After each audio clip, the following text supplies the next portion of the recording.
Hello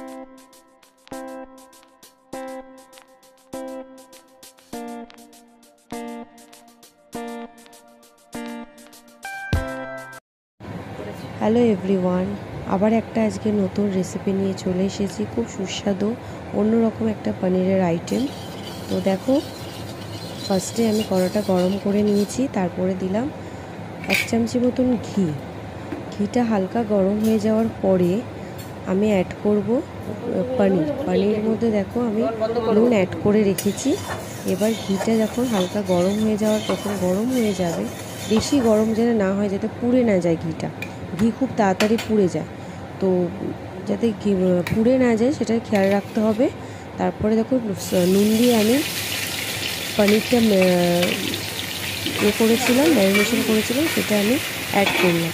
এবার দেখো হালকা পনিরটাকে আমি ফ্রাই করে নিচ্ছি। এটা চাইলে অনেকে গোলমরিচ, একটু চিনি, আবার একটু নুন দিয়ে ম্যারিনেশন করেও তোমরা ফ্রাই করতে পারো। আমি ওরকমভাবেও করি, আবার আজকে একটু অন্যরকমভাবে করলাম। পনিরটা ফ্রাই হয়ে যাওয়ার পরে সাদা তেল দিয়েছি কড়াতে। তেলটা গরম হলে আমি একটু চিনি দিয়েছি, শুকনো লঙ্কা, গোটা শুকনো লঙ্কা, ক্রাশ করা গোলমরিচ, দারচিনি, লবঙ্গ, এলাচ ফোড়নে দিলাম। দেওয়ার পরে আমি এখানে অ্যাড করব পেঁয়াজ, রসুন আর কাঁচা লঙ্কা পেস্ট। রসুনের পরিমাণটা খুব বেশি দেওয়ার দরকার নেই, আমি যেরকম পনির থাকবে একটা আন্দাজ করে তোমরা অ্যাড করবে। ওটা একটু কষানো হয়ে যাওয়ার পর আমি দিলাম 2টো টমেটো, আমি পেস্ট করে নিয়েছিলাম। আমার যেরকম পনির আছে সেটা আমি আন্দাজ করে আমি 2টো পনির নিয়েছি। তোমরা যেরকম পনির নেবে একটা আন্দাজ করে তোমরা টমেটোটা পেস্ট করবে। তারপরে দেখো আমি দিয়ে দিলাম কাজু বাদাম বাটা। কাজু বাদামটা একটু ওর সাথে এবার কষিয়ে নেব। দেখো ভালো করে কষিয়ে নিয়েছি। ভালো করে কষিয়ে নেওয়ার পর দেখো তেলটা ছাড়তে শুরু করে দিয়েছে। এরপরে আমি অ্যাড করব এর মধ্যে টক দইটা ভালো করে ফেটিয়ে নিয়েছি। একটু ময়দার গুঁড়ো বা একটু আটার গুঁড়ো দিয়ে টক দইটা ভালো করে ফেটিয়ে নেবে, তাহলে লাম্পস থাকবে না ওর মধ্যে।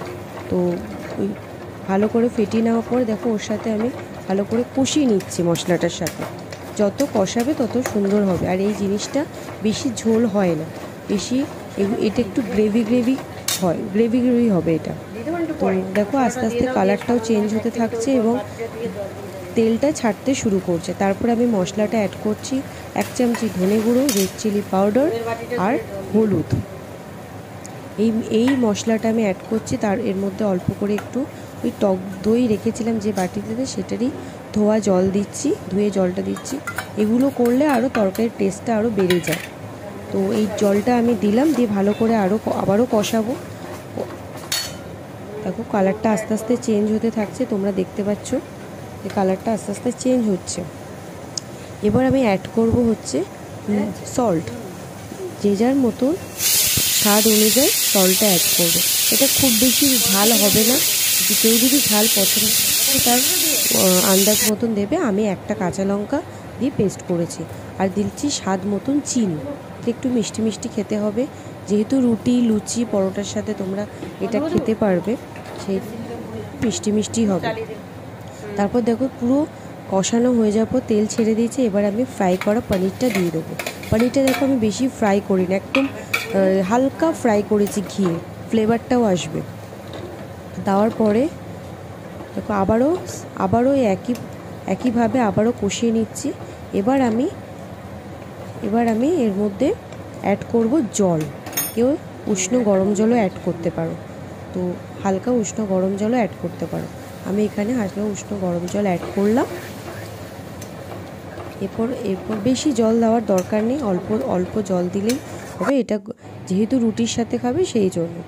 এবার আমার কাছে যেহেতু মালাই ছিল না, আমি বাড়িতে দুধ ছিল, দুধের সর আর 2 চামচি একটু দুধ নিয়েছি। নিয়ে এটাকে ভালো করে আবারও ফেটিয়ে নেব, যাতে সরটা বোঝা না যায়। তো ভালো করে আমি এটাকে দেখো আবারও ফেটিয়ে নেব। নেওয়ার পর লাস্টে নামানোর আগে এটা আমি দিয়ে দিলাম। দেখো অলমোস্ট আমার পনির তরকারি কিন্তু হয়ে গেছে। তো ঘরোয়াভাবে এটা ঘরোয়া উপকরণ দিয়ে আমি তৈরি করেছি। এটা রুটির সাথে খেতে খুব ভালো লাগে, রুটি লুচি পরোটা এগুলোর সাথে খেতে ভালো লাগে। দেখো আমি রুটিও করছি, এর সাথে গরম গরম রুটি আর পনিরের তরকারি খুব ভালো লাগবে এর সাথে। তো কেমন লাগছে তোমরা আমাকে জানিও প্লিজ। বাড়িতে সবাই একবার ট্রাই করে আমাকে কমেন্ট করে জানিও যে তোমাদের কেমন লাগছে। আর প্লিজ চ্যানেলটাকে সাবস্ক্রাইব করো। আরও নতুন নতুন ভিডিও কিছু দেখতে চাইলে আমাকে কমেন্ট করে জানিও। নেক্সট টাইম আবার নতুন একটা ভিডিও নিয়ে তোমাদের কাছে শেয়ার করব। So tata, good night.